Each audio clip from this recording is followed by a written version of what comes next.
Win Board of the Department of Community Development for staff report. Okay, hi Danella. Hi, I'm Donella Clark, Senior Planner with the Department of Community Development. So Paulding County is a destination for visitors, and there is a need for accommodations in the county. And the way people find available places to stay has been changing through the years with the use of the internet, yet our codes have not changed. So currently we address bed and breakfast as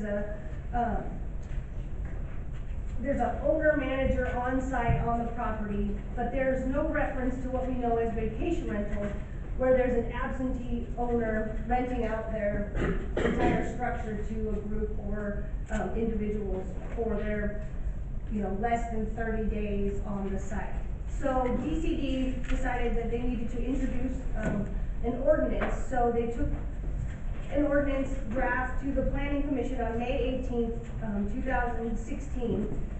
And so the two hearings that we're having today are kind of wrapped up into each other. We're proposing standards for these vacation rentals, but we also need a definition in our codes.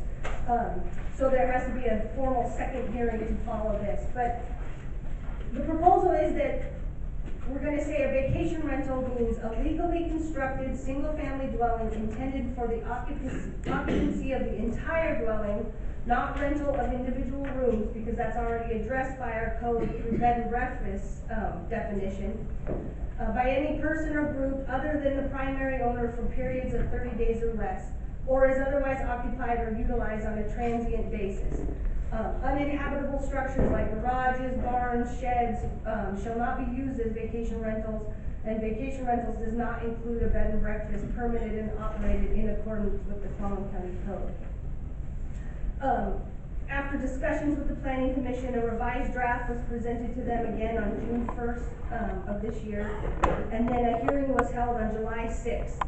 The final draft was presented to the Planning Commission for a vote on July 20th, and with a 7 approval and 1 abstention vote, the Planning Commission recommended that this ordinance come to the Board of County Commissioners for their process. So the objective of this ordinance is to provide standards to maintain predictability to the landowner who's operating the vacation rental, to the neighbors who are near the vacation rentals, and also to the guests. So the intent is that the standards provided will limit impacts to the neighbors, it'll make owners accountable to their neighbors and their guests, it will provide clear guidelines of operation expected by the county, and it will allow tenants to know that they are safe. So the distinction between what's already on the books of a bed and breakfast is that in a bed and breakfast, the landowner or the manager resides in the residence or on the property, whereas now this vacation rental, the intent is to have standards for these single-family residences that are being rented out in their entirety. And I don't know if well, so people discuss these Airbnbs. That's just a platform to which you can go online and rent what we have, what's defined as which one is a bed and breakfast under our current codes and these vacation rentals. So there's also this, a platform called Vacation Rentals by Owner, where the entire structures are available to people who go on the internet and can reserve these entire structures. Those are the places that we're talking about now because our code does not address those. And so these are the standards that we're, writing now for this. It's also the intent that, vacation rentals are sort of similar to bed and breakfast. So currently, and through discussions with the Planning Commission, we're not necessarily adding them to the use tables within our existing zones. We're just going to say that anywhere bed and breakfasts are allowed in the zones, so are vacation rentals. And so that's all I have. Anything you want to add, Steve or Mary Ann?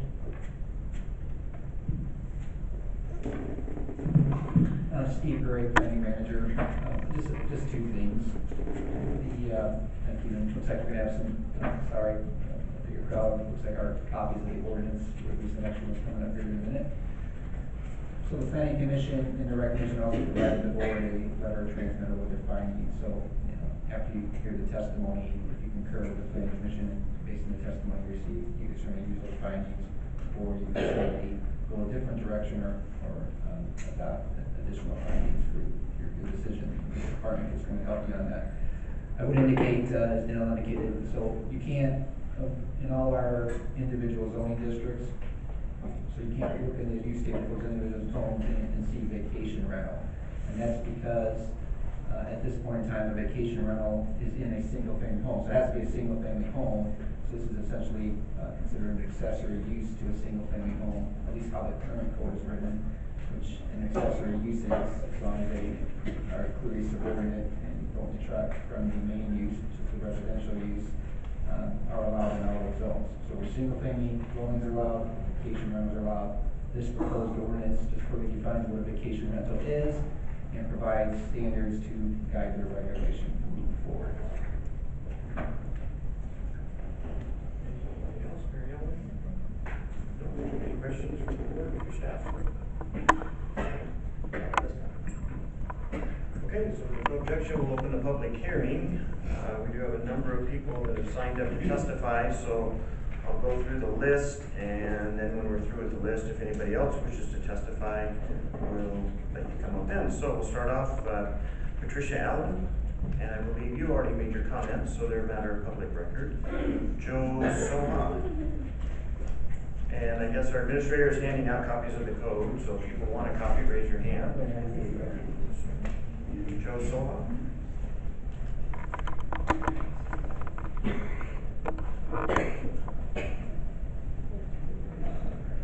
My name is Joe Soha. PO Box 2001, Fort Washington, 98331.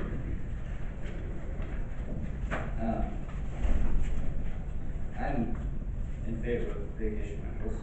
I just recently started doing my place out in Forks.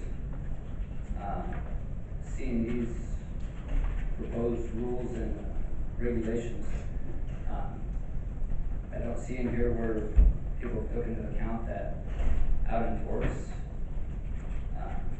this will have a big impact on our economy that's already been greatly hit in the last couple of years. Vacation rentals have become a means of income for a lot of people, and they're very it's needed. There's no place for people to stay. Every night out there, we have people sleeping in their cars that come out and go hiking and spend their time and money on the West End, and simply have no place to stay. And I see this proposed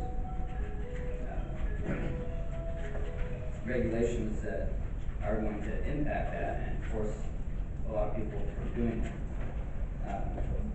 And just going through the start here, the first one, number one, shall be operated in a way that will prevent unreasonable disturbances. We already have rules and regulations and effect that regulate these kind of things in the county. This is private property we're talking about here. My house is in the city of Forks, so we're proposing to have a county inspector come out and inspect my house to make sure it's safe, but I already pay my insurance company for rental insurance, and they send an inspector out and inspect everything and make sure that they're going to cover it. Why do I need a county inspector to come out and do what my insurance already does? The sewer inspections, I know city sewer there, but I have friends that couldn't be here because it's a very inconvenient time for people that have to work, to come in on Tuesday. I'm missing a day of work myself. But the sewers, we're requiring them to inspect the sewers, that if the sewer works, the sewer works. If it fails, you have to get a designer, you have to get a permit, you have to go through the whole process. By proposing this, you're forcing people that are already struggling to come up with money to go through a whole process of things when they don't have a problem to begin with. A lot of the other stuff is, recycling and refuse. We already have, I mean, if you have people piling garbage up outside, there's already rules for that. The noise rule, I mean, where the breaker box and the water is, well, that's understandable. But I don't need, I don't have the county come in to my house and have to do all this stuff on my property. I mean, who's gonna pay for it? I'm supposed to pay for it, it's the county. We already have enough problems where I live out there. We're trying to make it by, and now you guys are coming in with rules that are gonna further put us back. I do mine through Airbnb. I seen a thing in the paper, and I haven't been able to get a copy of that article again. It talks about not being regulated, not paying taxes. Airbnb has a agreement with the state of Washington where when somebody signs up with Airbnb, they collect the taxes and pay state and local taxes on your monthly rental. So, I mean, that's not an issue there already. And then everybody that stays in a rental, and everybody that has somebody stay in a rental, I have to write a review on every person that stays there and grade them. I'll have to write a review on my place, and it's public information. It's on the Airbnb site. So, I mean, if there's problems there, then they employee. And if they're doing inspections and stuff, I have a business to run, what kind of notice do you receive? How are they set up? Besides running a business, I have to go to work every day, and I'm not going to have some government person on my property without me being there.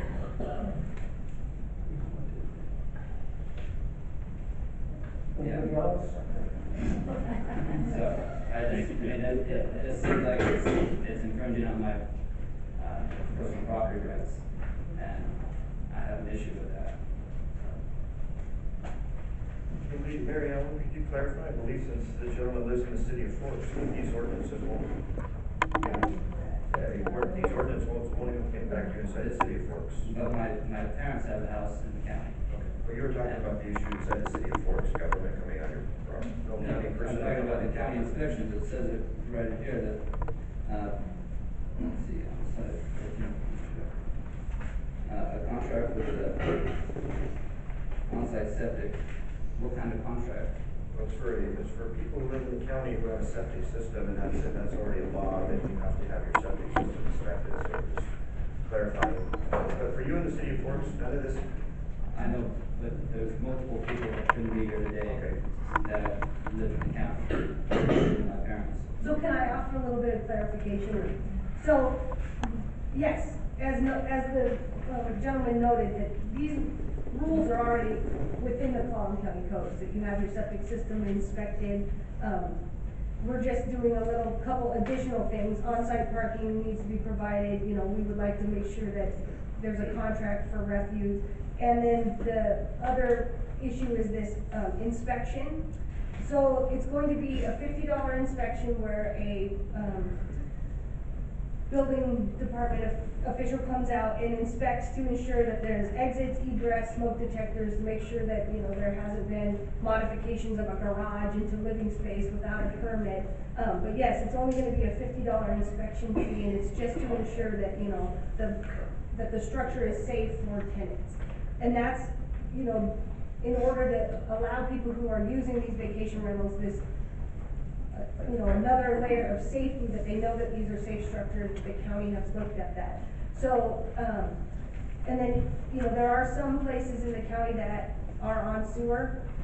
If the property owner must demonstrate and maintain properly functioning sewage disposal, if they're on a sewer, done, super simple.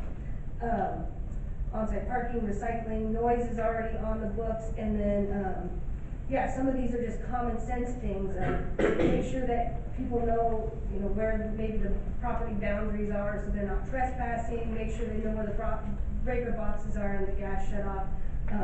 And then, yeah, it's just a reminder, because there may be some people who don't realize, but they need to pay their transient taxes. And we found that, There's a lot of landowners who are already doing that. This is just an ordinance in order to be amassed in one place so that when the county gets a call and says, what do I need to do a vacation rental? It's not this like piecemeal, well, call these people, call these, no, it's, here's what we need to do. And it was the intent to make it easier for people, not, add a layer that's more difficult, so. And just a quick point of clarification, the inspection with the $50 fee, that is a one-time inspection or an annual It's a inspection? one-time inspection. So, anything else, Joe? We probably need to move on to the other 20 people that have signed up. Just the parking and stuff, I mean, per bedroom, you have to have a vehicle space. I have 5 people staying at my place in their minivan. You're renting a house, not 5 room as a bed and breakfast, which would apply to parking. I don't have a problem with parking, I have lots of parking, but some people that only have 2-car parking, but they have a 4-bedroom house. I mean, that's, kind of doesn't make sense for that. Like I said, the inspection, I pay my insurance company already for that. I know it's only $50 to you guys, but $50 is $50. And I could have my insurance company provide a statement that says we inspected it, we approved, we gave them insurance. So, thank you. Thank you. Pam or Bruce Bush?